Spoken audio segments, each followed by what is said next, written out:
e registrar de que eu fui segunda-feira ao estado do Pernambuco, lá na cidade de Carpina, onde tivemos um congresso dos trabalhadores rurais do estado do Pernambuco, com mais de 500 lideranças, envolvendo todos os sindicatos rurais e mais a FETAP, que é a Federação dos Trabalhadores na Agricultura do estado do Pernambuco, e o tema, como não poderia deixar de ser, era o tema da Previdência.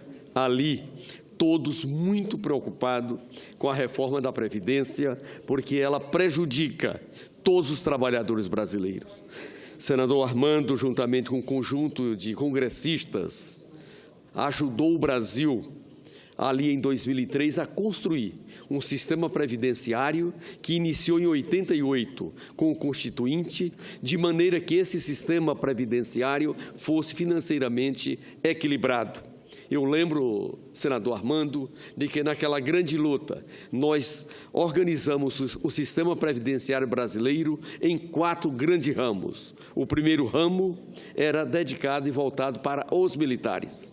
E a exemplo de todos os países do mundo, este segmento não tem contribuição para a sua aposentadoria. Não tem nenhum país do mundo que cobre das 3 armas qualquer contribuição, porque esses trabalhadores, eles dão a vida para proteger nosso território, proteger os interesses do Brasil, e a maneira que o Estado encontrou de retribuir é garantir a sua aposentadoria. Mas fizemos um acordo com as 3 armas e eles estão cumprindo rigorosamente.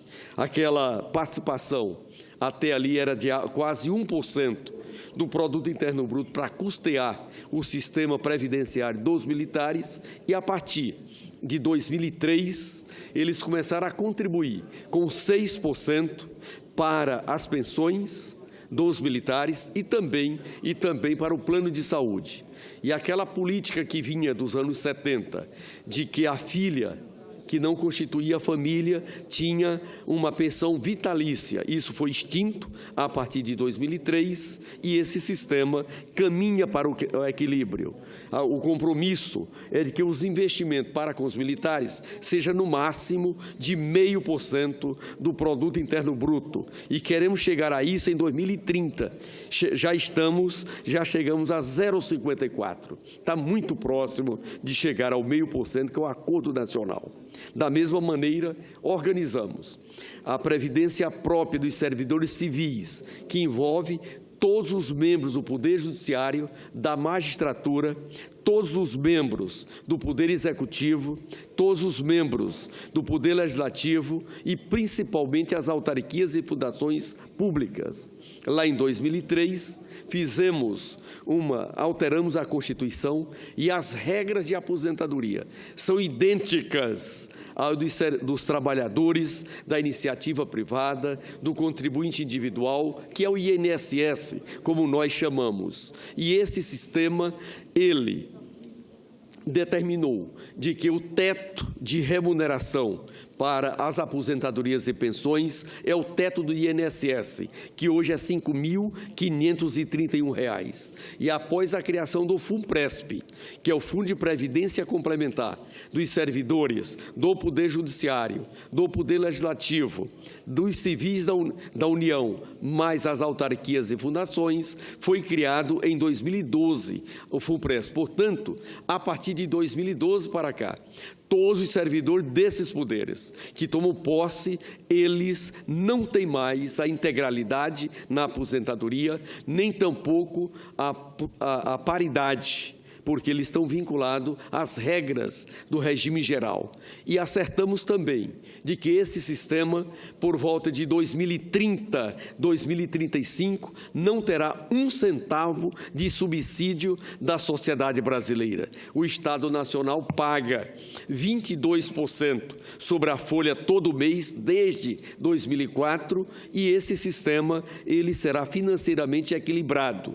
E tem uma necessidade de financiamento calculado lá em 2003 da ordem de 350 bilhões de reais, que zera aí por volta de 2030, 2035. E para que eles participassem deste pagamento, dessa necessidade de financiamento, foi aprovado por ampla maioria no Congresso Nacional de que o aposentado e o pensionista voltava a contribuir com 11% sobre a sua aposentadoria, sobre a sua pensão, para fazer frente exatamente a essa necessidade de financiamento. Lá em 2003, isso representava algo em torno de 1,35, 1,3 do Produto Interno Bruto. Em 2014, isso reduziu para algo em torno de 1%, 1,02%. Teve uma pequena variação agora em 2015 e 2016, porque o Produto Interno Bruto caiu, foi negativo, mas está se cumprindo o planejamento lá de 2003. Lá em 2003 também, nós planejamos para que a previdência contributiva do INSS, que é a parte urbana, fosse financeiramente equilibrada. Este processo, quando chegou em 2007, entre o que nós arrecadamos e o que nós pagamos, faltou 22 bilhões de reais. A partir de 2007, inicia a fase do PAC, a alavancagem da construção civil, através do Minha Casa Minha Vida, o Simples Nacional, em que o senador Armando Monteiro é um parceiro e não só defensor, mas um dos elaboradores aqui no Congresso Nacional, na Câmara Federal. Já tinha essa preocupação aqui no Senado, continua com essa agenda e integra a Frente Parlamentar da Amigo da Pequena Empresa, juntamente conosco, e não só integra, como é um dos dirigentes nacionais.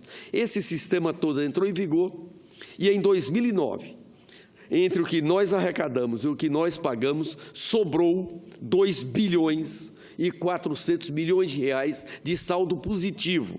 Esse processo continuou crescendo. Entre 2011 e 2014, sobrou mais de 30 bilhões de reais. Ou seja, o que nós arrecadávamos e o que nós pagávamos era suficiente para pagar toda a conta da Previdência Contributiva Urbana. E olha que tivemos aqui ganho real no salário mínimo, tivemos a incorporação de 5 milhões e 400 mil ações movidas pelos contribuintes da Previdência, particularmente rural, e tinham decisões favoráveis na primeira instância da Justiça Federal sem implantar. Levava-se, em média, 12 anos para reconhecer esses direitos. Naquele grande acordo nacional, coordenado pelo melhor presidente da história brasileira, que é Luiz Inácio Lula da Silva, implantamos essas ações e essa previdência passou a ser financeiramente equilibrada. Em 2015, tivemos uma crise política, a chamada pauta-bomba, e aí, lá na Câmara Federal, o deputado Eduardo Cunha, ao lado de uma série de outros parlamentares, e em seguida passou pelo Senado Federal e a Presidência da República não vetou, a contribuição, que era sobre a folha, passou a ser sobre o faturamento. Até aí não tem problema. O problema foi o percentual, que ficou entre 1% e 1,5%. Com isso, em 2015, esses 30 bilhões de saldo positivo que tinha na Previdência Contributiva Urbana foi como resultado financeiro para um grupo de grandes empresas do Brasil. Agora, o atual presidente editou a medida provisória retornando às regras de 2014, exatamente a contribuição sobre a folha. Mas o que é grave não é isso. É que, mesmo assim, em 2015, sobrou 5 bilhões e 800 milhões de reais. O que nós arrecadamos, o que nós perdemos com a desoneração da folha, ainda teve saldo positivo. Em 2016, no dia 12 de maio, a senhora presidenta Dilma Rousseff foi afastada da presidência da República e no dia 13 de maio foi editada uma medida provisória extinguindo o Ministério da Previdência. Com isso, toda a parte da arrecadação, toda a parte de controle de receitas, a gente chama de cofre no linguajar popular, foi para o Ministério da Fazenda. E toda a parte de benefício do INSS foi para o Ministério do Desenvolvimento Social. Qual não é nossa surpresa? Em 2016, a Previdência Contributiva Urbana apresentou um rombo de 46,8 bilhões de reais. Ou seja, os 30 que no critério deixou de vir para a Previdência, mais 46, e isso representa 76 bilhões de reais em um único ano de um sistema que era financeiramente equilibrado. É por isso, senador Armando Monteiro, que nós precisamos da CPI do INSS para averiguar isso, saber o porquê dessa mudança tão profunda e, ao mesmo tempo, deixar claro que nós não temos necessidade de fazer reforma da Previdência. O regime próprio dos servidores públicos, lá em 2003, foi feito esse grande acordo na Emenda Constitucional 41, estamos cumprindo. A necessidade de financiamento está caindo e zera dentro do acordado. Da mesma forma, a Previdência Pública Urbana, que é a contributiva, veio financeiramente equilibrada até 2015 e em 2016 aparece esse processo. E a Previdência Rural, ela precisa sempre ter subsídio, porque esses trabalhadores, 99% deles, recebem um salário mínimo e se aposentam por idade. Aos 55 anos a mulher e aos 60 anos o homem. E a maneira que nós encontramos de retribuir a este segmento é exatamente o mínimo de uma velhice digna, até porque essa família vindo para a área urbana, ela custa em média aos cofres públicos 2 salários mínimos por mês, que é o custo do transporte coletivo, da coleta do lixo, da infraestrutura, dos serviços que a cidade oferece e cobra. Portanto, até sobre a ótica econômica, manter essa família de agricultor familiar lá na roça é um saldo positivo para o Pacto Federativo. Por isso que essa idade de elevar de 55 anos a mulher trabalhadora rural para 65 anos tem todo o diálogo com a PEC dos gastos públicos, que também congelou os investimentos reais em saúde e educação por 10 anos, recebe a inflação. Aqui tem exatamente esse objetivo. Suspende por 10 anos a aposentadoria das trabalhadoras rurais pelo critério da idade, e isso representa 130 salários mínimos que retira de cada mulher da agricultura familiar e da pescadora artesanal. E isso é um esvaziamento também das finanças dos pequenos municípios do nosso Pernambuco, do nosso Ceará, do nosso Nordeste e do nosso Brasil. E quando a gente observa a economia dos pequenos municípios, ele tem 2 grandes movimentos. No dia em que a prefeitura paga a folha salarial e muito mais quando é pago os benefícios da Previdência Social. Por isso, nós temos que ter 2 grandes preocupações. Primeiro, para com a idade e segundo, para com a economia dos pequenos municípios. E o que é mais grave é que hoje a comprovação da condição de agricultor familiar de segurado especial é sobre o grupo familiar. Envolve o homem, a mulher e seus filhos. E eles comprovam um período de no mínimo, de 15 anos para poder ser beneficiado. Esse critério é alterado, passa a ser uma contribuição sobre o salário mínimo para cada um da família, para o homem, para a mulher e para os seus dependentes. E este prazo vai para 25 anos. No nosso Nordeste, a seca é uma realidade. Portanto, a nossa produção de subsistência, a produção agrícola, ela está condicionada à questão climática. Agora mesmo, estamos saindo de 5 anos de seca. O Nordeste Setentrional, o nosso Ceará, está chovendo bem, mas o Pernambuco, a chuva só nós esperamos que chegue, mas a previsão é a partir de junho. Hoje mesmo, precisa do carro-pipa, ainda, em vários municípios da região Nordeste, em face desse ciclo da chuva. Quando não tem inverno, não tem produção. Portanto, esses trabalhadores não têm como contribuir sobre o salário mínimo. O que vai acontecer? A contribuição normalmente é feita para um da família e os demais não terão qualquer proteção previdenciária. E mais grave, a Previdência é uma das poucas ações do Estado Nacional que alcança toda a família. Quer ver um exemplo? Quando a mulher engravida e ganha a sua criança, tem um salário maternidade para cuidar da criança. Quando está no período de trabalho, período laboral, se esse trabalhador, essa trabalhadora adoecer, tem a licença saúde para se recuperar. Quando chega na minha idade, o senador Armando é mais jovem, mas quando chega na minha idade, tem a aposentadoria. E quando Deus nos leva, você tem a pensão para proteger os dependentes. Esse sistema todo está sendo modificado. Portanto, é um sistema que eu entendo que o mercado tem seus valores, tem seus princípios, mas não dá conta da proteção da família, particularmente dos mais pobres. Agora mesmo, há uns 2 anos atrás, iniciou no Brasil, em alguns estados mais do que outros, a questão do Zika vírus.